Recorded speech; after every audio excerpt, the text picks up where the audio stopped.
Hey y'all. So that was very quick. I did hear back from the physical therapy place, and just as I suspected, after I had the interview, unfortunately, we decided to move on. You just have a feeling, about these things. When I left the interview, I was very uncomfortable during the entire interview, which I thought went great as far as my skills. I have the skills. I passed their quiz with flying colors. They asked insurance questions, which somehow I knew the answer to, probably just from dealing with insurance my whole life, or maybe from working with Medicare before, I don't know, but I knew all their answers. I feel like it was a physical thing. I don't know if I told you guys on here or not, but I feel like from the moment I walked in, everyone there was very fit, muscular. They're physical therapists. I imagine they have to be. I was applying for the receptionist position. But I just, it's by the way people look at you. Do you know what I mean? Does that make sense? The way people look at you says a lot. And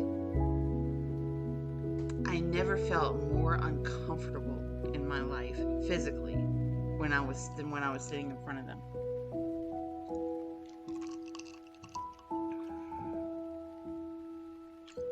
So when I left the building, I just couldn't picture myself there. And I was right. Got an email just now. We appreciate, but blah, blah, blah. And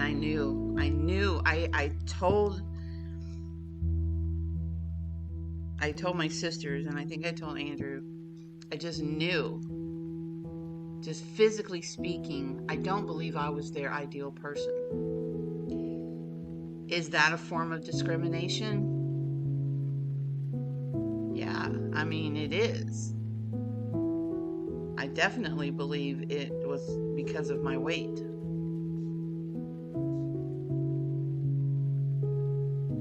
They look like just very fit, preppy type looking people. And I've never fit in with those types of people. My glasses look like they're really glaring on here. Am I going to do anything about it? No. I replied to the email and just simply asked, for my own information, I'd like to know what was the deciding factor when they, decided not to choose me. I always ask that because it helps me improve, myself. And I guarantee you, the answer she comes back with is not going to make any sense.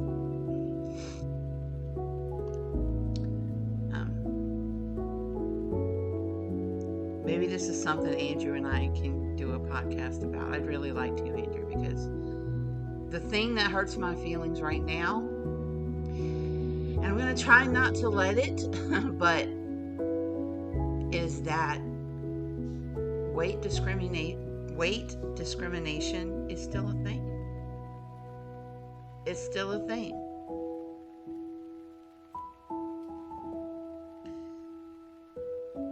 Among certain folks,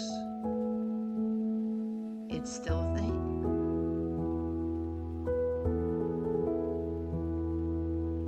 And when it hits you or when it's directed at you, it hurts. I know that's what it was. Never mind that I would have been the best office coordinator they've ever had. I know this without a doubt. I'm not being conceited. It's what I do. How can my H&R block manager sing my praises? And just today, I received a recognition from her to the H&R block people about can't wait to work with me again next year. So how can I ran that office and I'll run that office next year.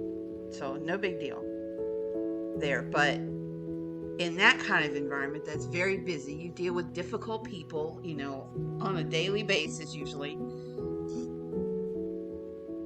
But in that environment, that where it was calm, it would have been an easy peasy job for me. Like, could have done it in my sleep. I'm not qualified. I don't buy it.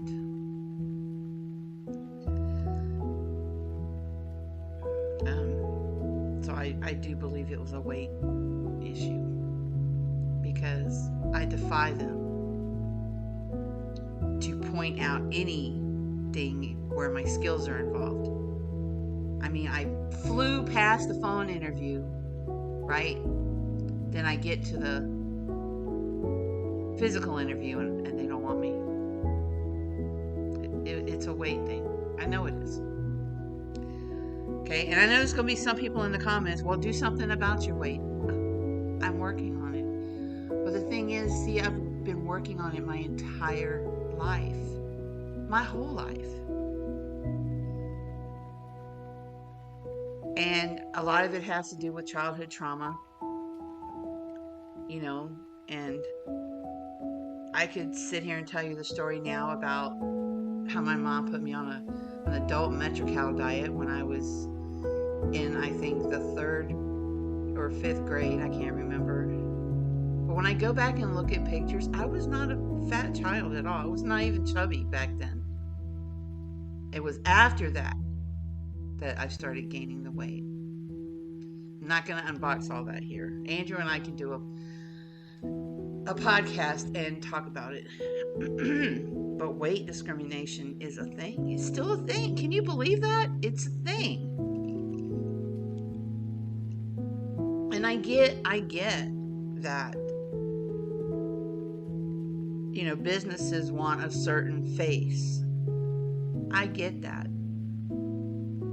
But they're willing to sacrifice skill.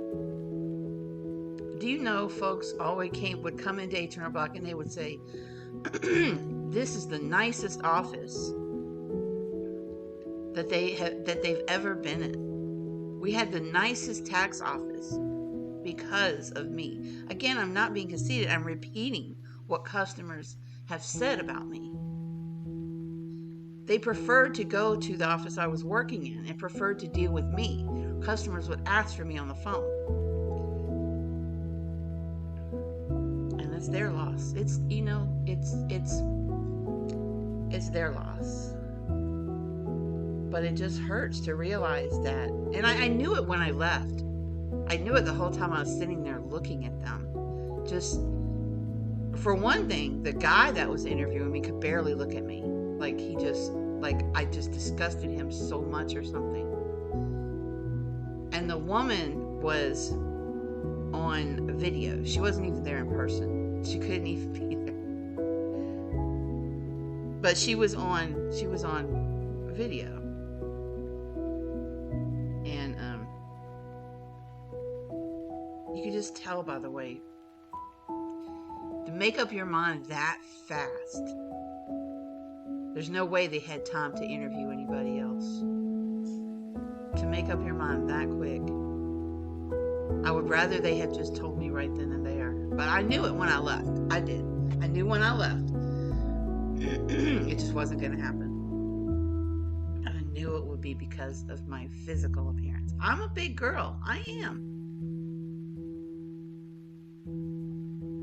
And even losing some weight, I'm always going to be big. It is what it is. And I'm not going to start hating myself because of this. It does make me feel like I'm back in high school and I'm self-conscious again. That's going to take a bit to shake, but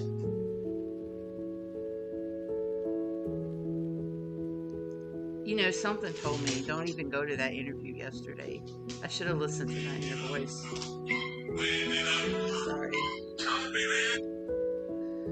I should have listened to that inner voice and just not even taken the interview. But I want to leave you with some good news. There is some good news. I'm very proactive, and I didn't want to just wait for another interview to come up.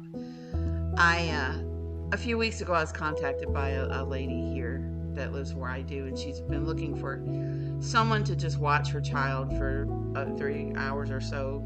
She works from home, and she's got a 1.5-year-old.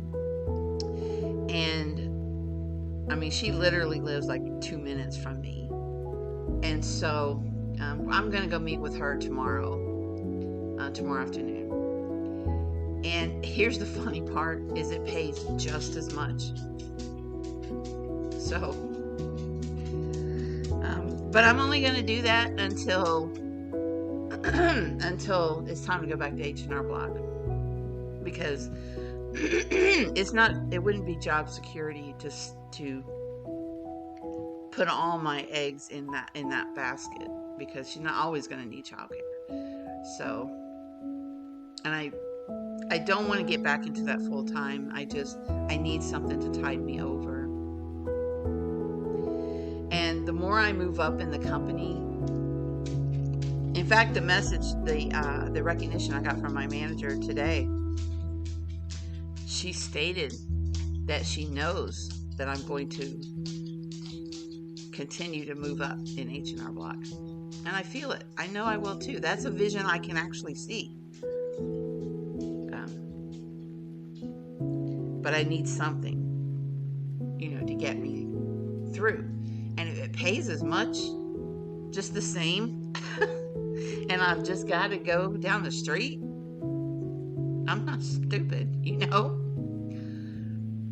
So, and she hasn't found anyone yet, and I have a lot of experience doing this. I don't see any reason why I wouldn't get this job, this babysitting gig. So, and it's probably weekly pay too, I hope. But anyways, so that's good news. I wanted to end this on a good note, but I'm a little stung, just a little bit stung, because even though I knew it was coming, just the realization that I have no doubt in my mind it was a weight issue. I don't have any doubt at all. And I knew it when I left the interview.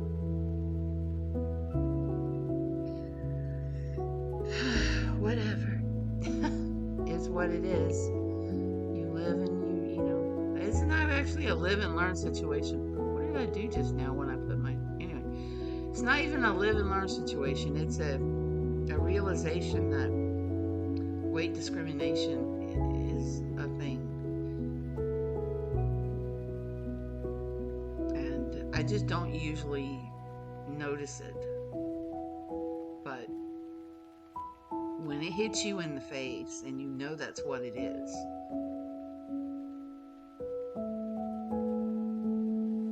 it's like, and these were young people interviewing me as well. They look the preppy type, which I've never ever fit in with. I'm not going to start hating who I am because of this. It just, even at my age, makes me a little bit wiser to the world and how people think.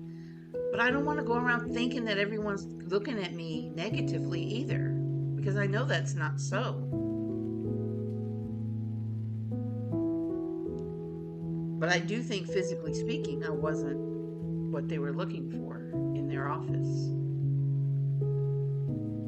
despite my skills, and that's what makes me upset. That's what actually angers me, is because despite my skills that I know that I have,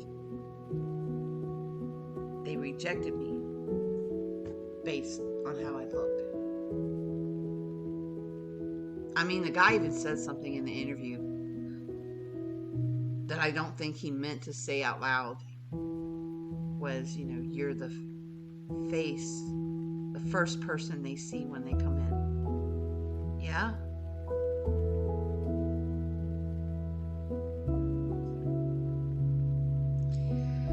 I could use some cheering up.